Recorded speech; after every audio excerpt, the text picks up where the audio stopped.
Hello. Welcome to the Build Series. I'm Kevin Kenny. It is 5 p.m. here in New York City, and we're going out on a high note today. A very popular young man by the sights and sounds of our crowd today is joining us, and his new album, The Ghost of Ohio, is out and available everywhere April 12th. Please, let's give a warm welcome to Andy Black. Hello. Hold this up. I don't know how to sit in this chair. All right, let's talk about it, because these are like somewhat new chairs. Leaning forward like this, and I feel like I'm too lanky. I'll just too much arms. Well, you know what it is? It's like, dude, like we're trying to have a conversation, but then you're also being photographed, so you're like, all right, well, like this is probably, I would chill like this with you, but then I look like an idiot when they send us the photos, and I'm like this all the time, but then like, I'm not cool enough to do this. I want to do this. You want to do that? No, it's not good. I don't know. Let's lean forward like we're telling each other secrets. Yeah. Or just have really good posture. This is all working the core right now. Sitting like this. Does this look natural to you guys?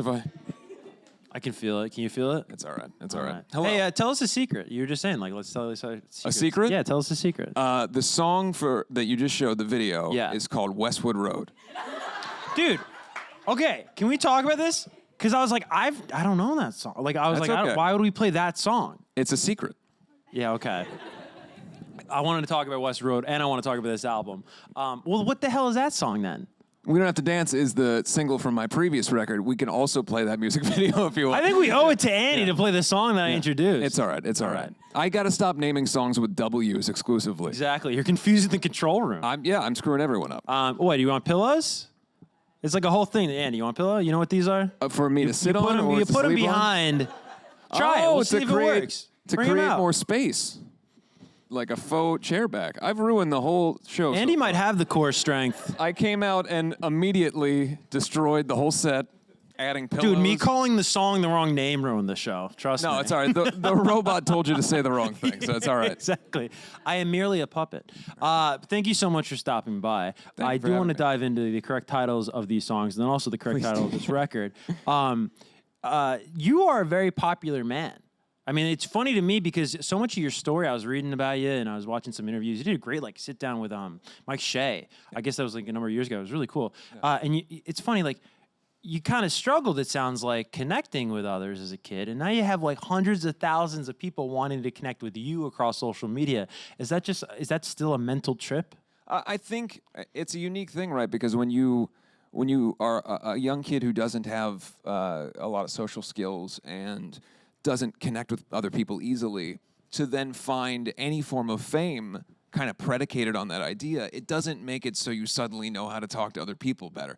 I am still as awkward as ever in all situations and contexts, but now I just have learned to kind of, I guess, train myself to be able to speak to other people in a way that is social. But the truth is that when I was a young kid, I was not well-liked, and a lot of that, I used it as fuel.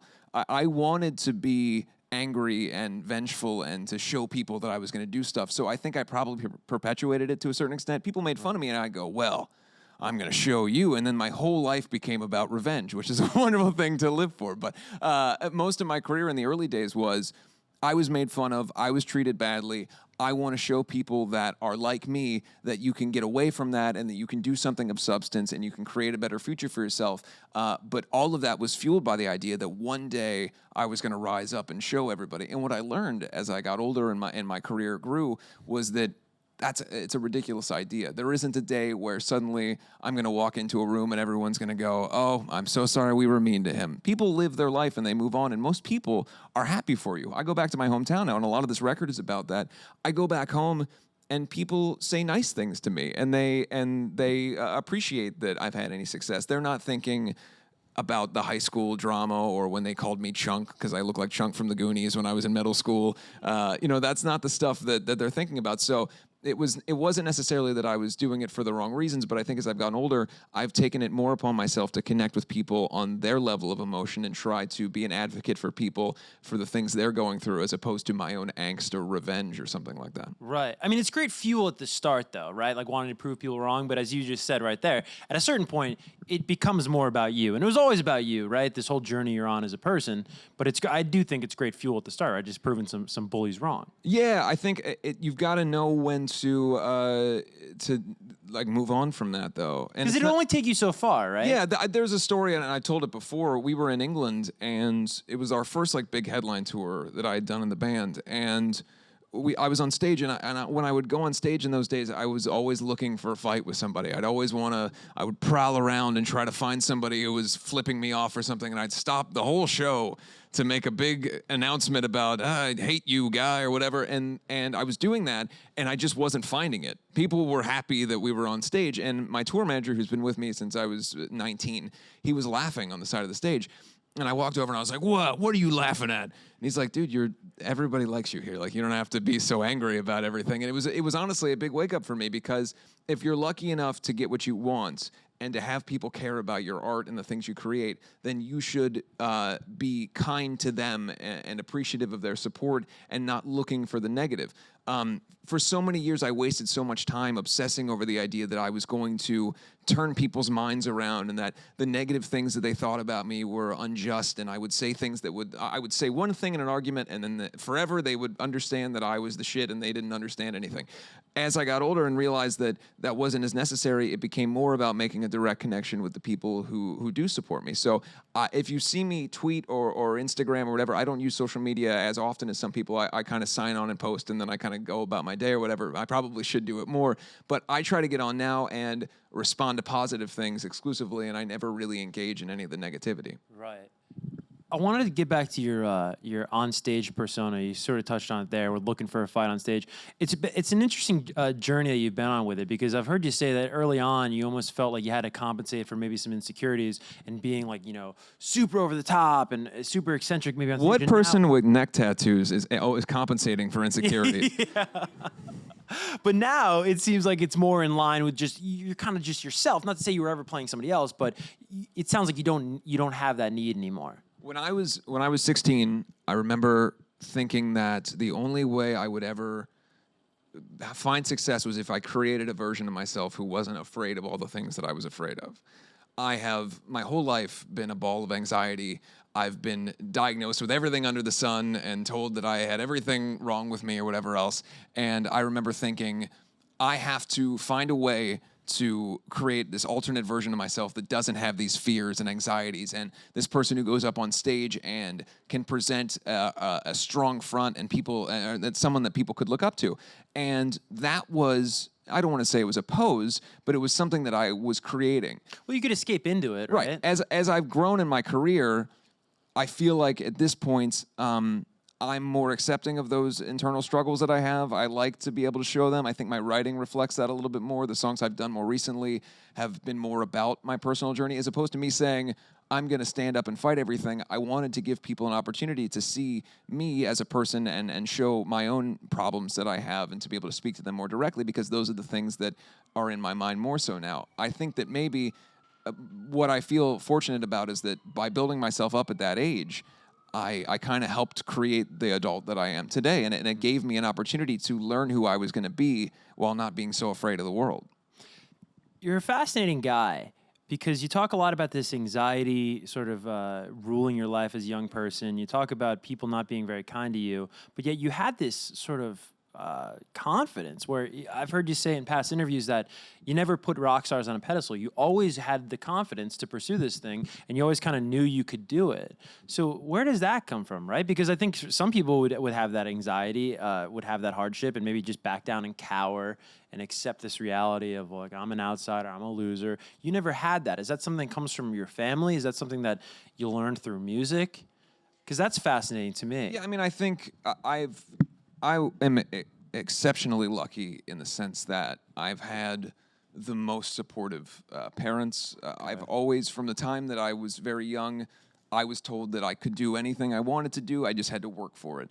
And my theory for success in any capacity is you need at least one person who believes in everything you do, whether that's a family member or a friend, but unabashedly believes in everything you do. And I think you need to have at least 50 people who absolutely don't believe in anything you're doing. I think that's the right mixture of having enough people that are going against you for you to want to prove them wrong, and enough people in your corner that are saying you can do this for you to push forward.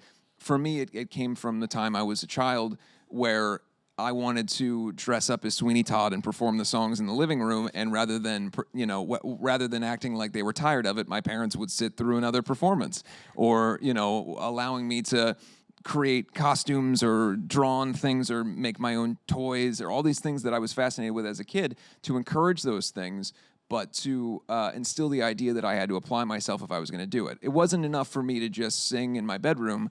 If I was singing poorly in my bedroom, my dad would open the door and say, "You're out of key. You should probably try that again," and then close the door, and then I'd try my 15th cover of Rebel Yell to my mirror that day. Those were the things that now, looking back, helped me develop a sense that this is something I could do. I just had to work for it. And so that's why I don't believe in the idea of the kind of idol worship of that people in my position are somehow greater than anyone else. It is entirely about the application of interest, a little bit of luck, and a constant tenacity to work for things.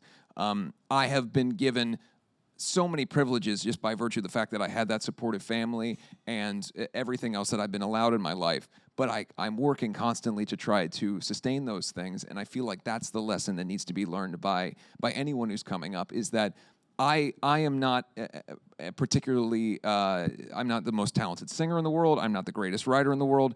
I have fortunately been able to connect with people who like the things I do, and I have worked hard to sustain that and try to give them things constantly, whether it's the records or the comic book or whatever else.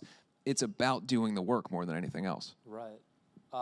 Is it true that you talked about your dad coming in, you doing Rebel Yell in your bedroom? Is it true like girls in the neighborhood would come around and like listen to you from outside the window? Or is this a story that dad tells? Like, yeah, I mean, is this look, true? I perhaps I don't. It's hilarious. Like, of the visual is amazing. Well, it was interesting to me because you have to understand that I didn't get any attention from girls in school, much to my chagrin. So I certainly wanted it, but they weren't giving me any attention. So when I would sing in my bedroom, and then all of a sudden, girls or people would come by and stand outside, I was like, oh my God. Maybe this is a superpower. Totally contrary to what I just said, but I started thinking, well, maybe this is a thing. And then I was like, well, then I have to work and do this because maybe this is the way that I could connect with other people. Yeah. And, what's interesting about that is that it really was it facilitated my ability to enter into social circles in a way that I wouldn't have been able to before. I was on tour by the time I was 18. I was on tour full time by the time I'm 19, 20. Up into my early 20s, I'm always on the road, and I really developed my social skills and everything else by doing that, which, by the way, I would not advise for anyone, because there's a lot of things about being a touring musician that aren't necessarily appropriate in terms of, like, being drunk all day and stuff like that. Like, that's not, those aren't the morals or ethics of what most people could deal with every day. But when it came to being able to socialize and be around other people, I was kind of thrown in the deep end, and I had to learn it quickly. So much of the new record is about, we've kind of harped on or focused on the hometown, but and then the journey to now. But that's kind of what we're dealing with here. It sounds like you don't have anything to prove to anybody back in your hometown anymore. But what do you have left to prove to you? I just want to improve, and I want to do things that I always dreamt of doing, and I don't want to half-ass them. I feel like I've said for years I wanted to do a comic book, and then circumstances would happen where it would just seem too difficult to do, and I didn't know how to do it, and I wouldn't apply myself properly, and so it wouldn't happen. Similarly, I've always wanted to do things that really involve my hometown, but flying to Ohio and doing stuff there and everything when I live in Los Angeles, it's there's too much going on. This whole record and this trajectory that I'm trying to be on now is about really working hard and applying myself to the things that I've wanted to do because, look, I'm incredibly lucky. I've been doing this, I've been releasing records for nearly a decade, and at this point in my life, since I was a teenager, I've been doing this. People seem to still care, and that's a tremendously lucky place to be in. So if you're fortunate enough to have people care about what you're doing, I can't think of anything that would be more paramount for your life than to continue to produce and to try to reach for the next ring and to give people more, because if I'm standing on the stage and there's people that are here listening, that means that I have the opportunity, and to squander that would be the biggest mistake I could make. Yeah. something that was really interesting I was reading about the new album is it sort of explores this idea, relationship really between familiarity and comfort, right? Like being in your hometown, but then also feeling like not comfortable at all and not connecting to people, even though they are the people that you're most familiar with. Can you sort of speak on that? Yeah, I mean, it's kind of weird to have a place be the place for all of where everything started, and you associate all of your greatest memories, and then also where you learned that you were different from other people and you had a lot of negative things happen. And that's kind of, I think, what for all of us that describes our home. You know, you're around your family and you have your Christmas memories or whatever it is, and then you also have being bullied at high school, and that's, you know, within a 5-mile radius of one another, whatever it is.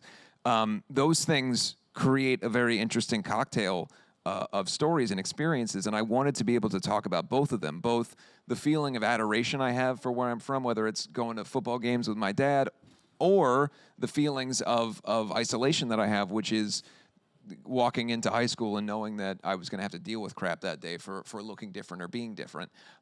Those things are both valid and places that exist in my heart. And for me, as a songwriter, as an artist, I wanted to be able to talk about those things a lot and in detail, and that's what led to this. And then ultimately, that turned into the comic book, and that turned into so many other things. Did Feldman produce the whole record? Yes. What is so special about him? And I don't say that in a doubtful way. I'm fascinated by sort of, we have so many bands on the show, and so many of them specifically seek him out.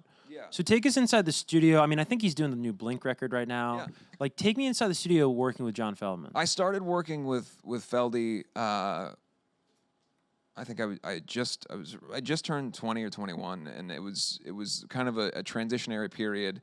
You know, at this point, a couple years ago, the band was kind of we were moving into a new place, and we were very glam and very like metalcore oriented, and we wanted to kind of evolve into the next era. And we had been working with a different producer, and just kind of a chance writing session happened where Feldman had invited us to come down, and I went down to his house, and I wrote a song with him called "We Don't Belong Here," which was on a Wretched and Divine record, and it represented so much of what I thought the band could be as opposed to where we were. And it was just earth-shattering for me as an artist. I thought, oh my God, this is the direction. And it's the only time first of all, I've worked with mostly the same people for my whole career. I like to be good to the people I work with. The people that I don't work with, I still have some relationship with. It was a very difficult thing for me to walk back into the studio of the producer we were working with at the time, knowing I had just met John and wrote this song and knew that was the direction, and have to sit there for an hour while I decide how I'm going to tell this guy that we're going to call John Feldman and see if he'll produce the record.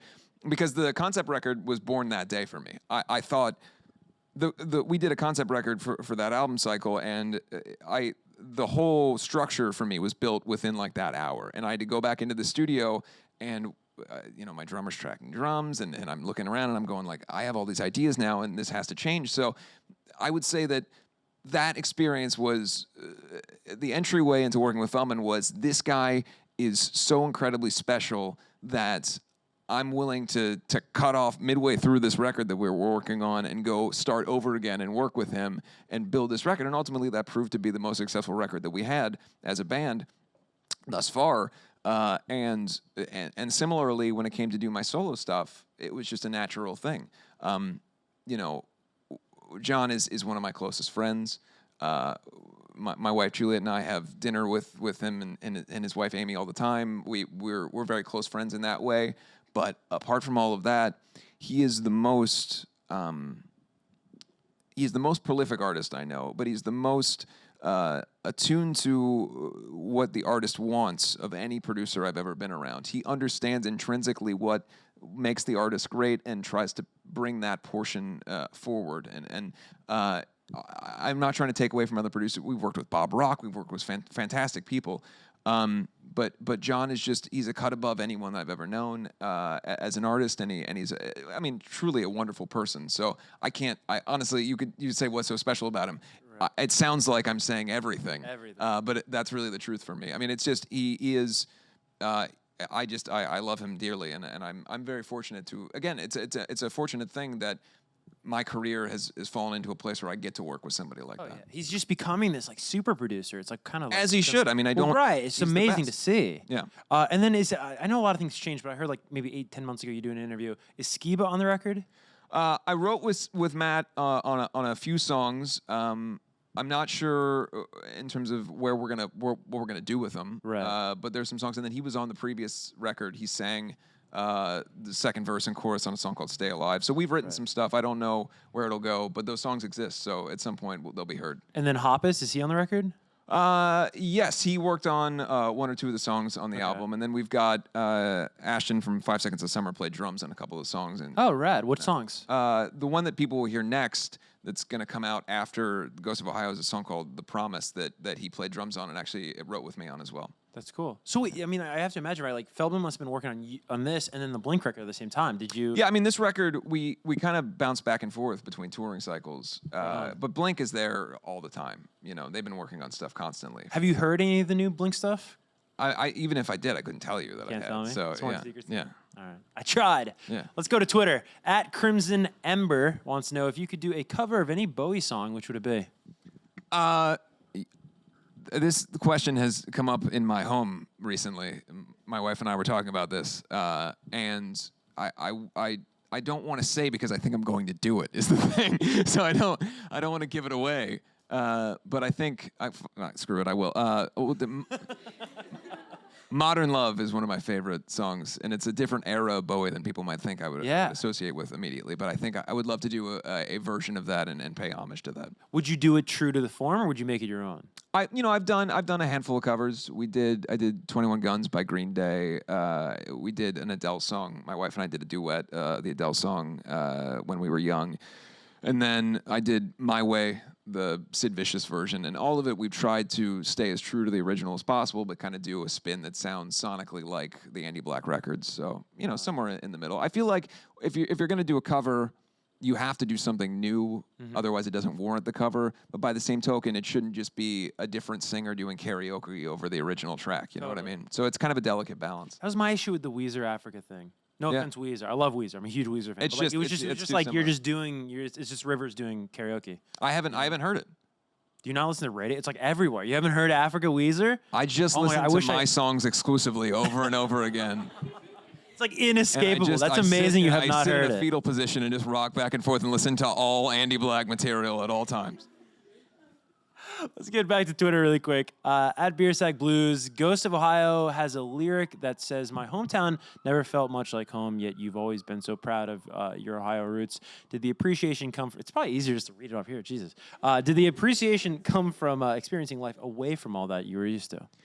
Yeah, I mean, it is both true that I feel at home in my home, and true that I don't. I don't think that I'm alone in that. I can walk through the cemetery that is in the music video is a place that holds like 20 different meanings to me. It's literally on the other side of my grandmother's house where I spent nearly every day after school. I'd walk there. I have to walk past it to get from the middle school I went to my grandmother's house. I parked in there when I was skipping school. I learned to drive in there. I would smoke cigarettes in there all day and pretend that I was having conversations with the people on the different graves because I wanted to avoid the truancy officer seeing me when I was skipping school. And then eventually, when my grandfather died, who was very close to me, he was buried in that cemetery, and I gave a eulogy in that cemetery, and I cried in that cemetery. And not to get emotional, but that location has meant just so much to me. And it's so weird that it's a cemetery, but like that feels like home, and is also a place that I don't want to be there when my grandfather's getting buried, but if I'm there, it's just hard to describe. It has both of those emotions to me. So it's, I feel like that's why I wanted to film so much in there, and I'm pretty sure they don't know we filmed in there, because I don't think you're allowed to, but why I wanted to do it, and why we made a point to try to not do it to where we were showing a bunch of names of graves. We try to keep it to the side. It's a very old cemetery, so by and large, the graves of the people that are in that video died in like the early 1890s, so it was trying to stay away from the modern side. We didn't want to it was a concerted effort to not glorify the idea that we were making light of people's death. You know, it was more that this is a location from my adolescence, and obviously with Ghost of Ohio, all those things tie in together. But that is like if I had to encompass the idea of belonging and not belonging, it's caring a great deal about a Catholic cemetery, you know, on an emotional level. Yeah, no, I get it. Let's get back to Twitter. Got a bunch. Jeez. At Nana Delem. Any chance for you to collab with Camila Cabello? Just wondering because it'll be bops. There's so much I don't understand in this tweet. Yeah. Can that be my answer? I don't know. I don't know enough to answer this. Sorry, Nana. My deepest apologies for my ignorance. Again, I only listen to myself and rock back and forth. We established this. I listen to myself, I listen to me, I listen to Juliet Sims, and then I cry, and then that's the only in a cemetery. I don't cry because of the songs. I cry in the cemetery because of the emotion. Anyway, we'll move on to the... At XX Musics is Life XX. I swear they pick like the craziest names just to hear me say that. That's like a MySpace name. I feel like that was my MySpace name back then. That many X's for sure. Do you read the fan fiction about you? No, it's not for me, right? Like, it's not written... I don't feel like fan fiction is written for the artist to read. I feel like it's for fans to communicate with other fans. So it's almost like, while I'm the subject of it, I feel like me reading it would be like looking in somebody's window and then being like, hey, why are you looking at a picture of me? Like, I'm already looking in your window. So I totally understand it. You know how I learned it wasn't for me? I read one time and I said, you know, this isn't for me. Very long ago, we were handed a bunch of pieces of paper that had drawings of us as like foxes and different animals and stuff. And I was like, this is interesting. And so I read it, and I found out that fan fiction isn't for me. I didn't understand that you could sexualize foxes that much, but anyway, you understand what I'm saying. You can fill it in. Loud and clear. Let's get to our first... By the way, I'm looking in the monitor, and my white socks look like I'm wearing spats right now. It looks like I'm the Joker. I like it. Arroy looks nice. Now you got me looking. All right. First one is going to come from the Red Sofa. Hi. I was wondering if you... Your name is the Red Sofa? It's a moniker. She goes by the Red Sofa. No, what's your name? Where are you from, in all seriousness? Samantha, and I was born and raised in Brooklyn. Hi, Samantha. Hi. I was wondering if you can collaborate with anyone. Who would it be and why? Camila Cabello. What? No. Well, you know, I've actually been. We talked about Matt Skiba earlier. That was a bucket list collaboration for me. My favorite band growing up and favorite band of all time was Alkaline Trio, and so that was tremendous. On a personal level, I've had collaborations in a way with both of my grandparents. My grandfather, before he died, did the introduction to the first Black Veil Brides record, and my grandmother is on the Ghost of Ohio song. You hear her voice at the end. It says he's the Ghost of Ohio. So that was very cool. And then I got to sing with my wife, and I get to do all kinds of cool stuff. So in that regard, I don't know that I have a dream collaboration, but they pop up from time to time, and I've been very lucky that, you know, I got to write and sing a song with Gerard Way. Like, stuff like that is fantastic. So maybe you tell me. You think about it, then tell me later. What about the Red Sofa? Why don't I collab with the Red Sofa? Can you let me know what is the derivation of the name the Red Sofa? What country is that from? Nothing. By the way, I like your hair. It's very cool. Matches the sofa. All right, enough. We're like embarrassing people. Dude, I wanted to ask you, Alkaline Trio. Do you have like a favorite Alkaline Trio song? Oh, that's hard. I used to get in trouble for listening to radio when I was a kid in the car. You got in trouble for listening to the song? Yeah, my mom would be like, "What the hell? You like dog shit and razor It's blades a brutal lyric. Yeah. I would say, what's my favorite song? There's so many songs that when I was a teenager were like my songs. You know what I mean? Like the song that I would like be in my car, like, yeah, this is my song. But I would say as a full song, as a complete song, the Sadie from Crimson. Okay, nice. My friend Peter, also great. Just sprung on me. Very left on. Yeah. All right, let's get to second question. It's going to come Which from... is both the name of a song and a sentence that you were telling me, that your friend Peter is great. Oh, yeah, no, I actually, yeah. By the way, my friend Peter, great. Our Peter's great. Back to the Red Sofa. Hi, my name is Mary, and I'm from New York. Hi, and My question to you is, what motivated you to create your own music on the side as Andy Black? Well, I wanted to make a different type of music, and this isn't a direct criticism of any other artist, but I often felt like a band, someone in the band, maybe it was the singer, decided that we're going to change entirely and we're going to make this different type of music because they had this other idea. And that's fine in terms of evolution, but I wasn't ready to do that in Black Veil Brides when I started Andy Black. I wanted to keep Black Veil what it was and help it evolve naturally. I feel like from every record that Black Veil's done, we've altered things slightly, but it's always been a natural evolution. To suddenly take a left turn and do songs like Ghost of Ohio and Black Veil felt like it would have been incorrect for what we've built, and I didn't want to betray the audience's trust in that way. You guys have given me the opportunity to make songs and for you guys to listen to. If I was like, hey, you know this band that you love, I'm changing the whole thing right now and you have no say in it, it felt like that was a betrayal of the audience. So I wanted to do something else, and this was my opportunity to do it, and thankfully people have liked it, but it was honestly just me wanting to be able to expand musically. Great question. 2 great questions if you're keeping score at home. 2 great. From the red sofa. All right. My spats are going crazy with these questions.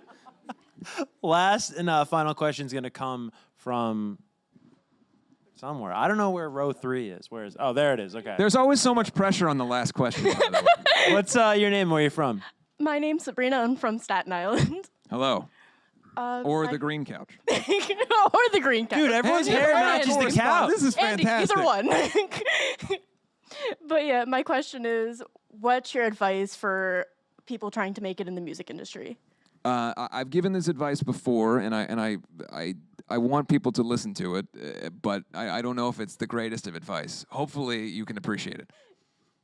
You have to be willing, ready, and able to accept the idea that people are going to tell you how much you suck.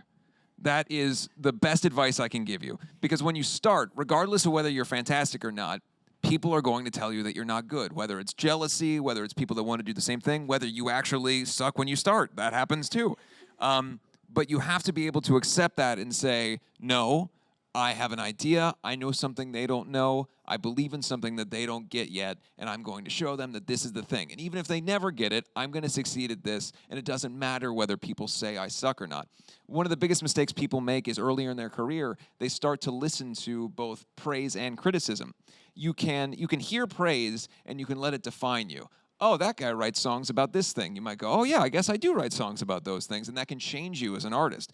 Inversely, the negative stuff can make you kind of feel like you're going inside of yourself artistically, that you're shrinking. So to be able to tune out everything and to not listen to anybody and kind of be a little bit of a jerk and just be completely egotistical and say, no, this is me, you can't tell me what to do, I think it's hugely important and the best advice I could give.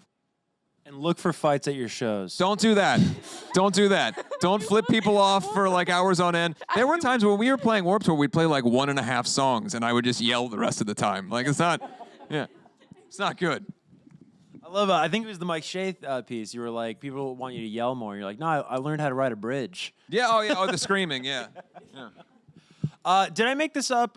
April 7th tour starts, or is it May 7th? April 7th. April 7th. All right, April tell us 7th, really quick about Sacramento, tour. California. Oh, nice. Yes. And then you're doing Gramercy here, excuse me. Cranberry Theater here,